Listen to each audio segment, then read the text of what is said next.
Alors déjà, la première chose, il faut toujours s'appuyer de gens qui l'ont déjà fait. Et donc, je me suis appuyée d'un ancien de mes collaborateurs de chez C-Cube, qui est passé dans ton podcast, qui s'appelle Alexandre Coquentin, qui Et est, passe le bonjour. ouais, qui est le head of partenaire de Payplug. Je crois que ça génère 65% de leur chiffre d'affaires, c'est assez huge. Et voilà, il est assez incroyable. Donc très vite aussi, je lui ai dit, écoute, toi et moi, il faut qu'on se parle, tu as une super expérience. Du coup, explique-moi déjà, en fait. Et là où, par exemple, il m'a pas mal aidé, c'est justement sur cette catégorisation de type de partenariat, parce que il m'a permis de faire le tri.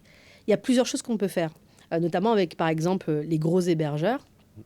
On peut mettre en place une stratégie produit, mais c'est quelque chose qui est beaucoup plus moyen terme, long terme, et qui surtout qui est une stratégie. Est-ce que les équipes techniques sont prêtes à mettre du temps pour construire un produit avec ces acteurs-là qui permettent d'être intégrés un peu partout, et ensuite, voilà. Bon. Ensuite, il y avait la partie plutôt partenariat avec des acteurs comme des pôles de compétitivité. Il y a les partenariats institutionnels.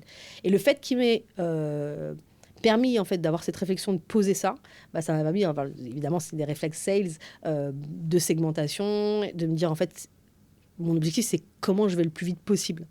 Qu'est-ce qui va m'apporter des leads plus rapidement, me faire perdre moins de temps, et surtout comme on n'a pas une équipe dédiée, pour l'instant, on n'a personne qui est dédié. Bah, en fait, comment on fait pour... il faut aussi également des partenaires qui sont faciles à animer.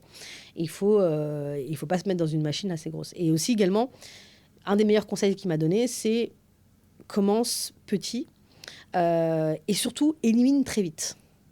En gros, si un partenariat, tu vois que ça patine trop vite, ça patine trop, on arrête. Le nombre de gens qui sont prêts à travailler avec toi, qui vont dire oui, ouais, je veux bien qu'on fasse quelque chose, mais il n'y a rien, il y en a plein.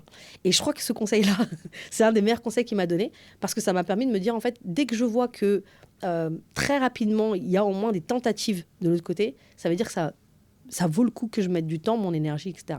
Évidemment, on est peu nombreux, donc, du coup, à gérer. Il y a un autre sales aussi également, où on se répartit un petit peu ça. Et du coup, ça veut dire aussi également faire des choix.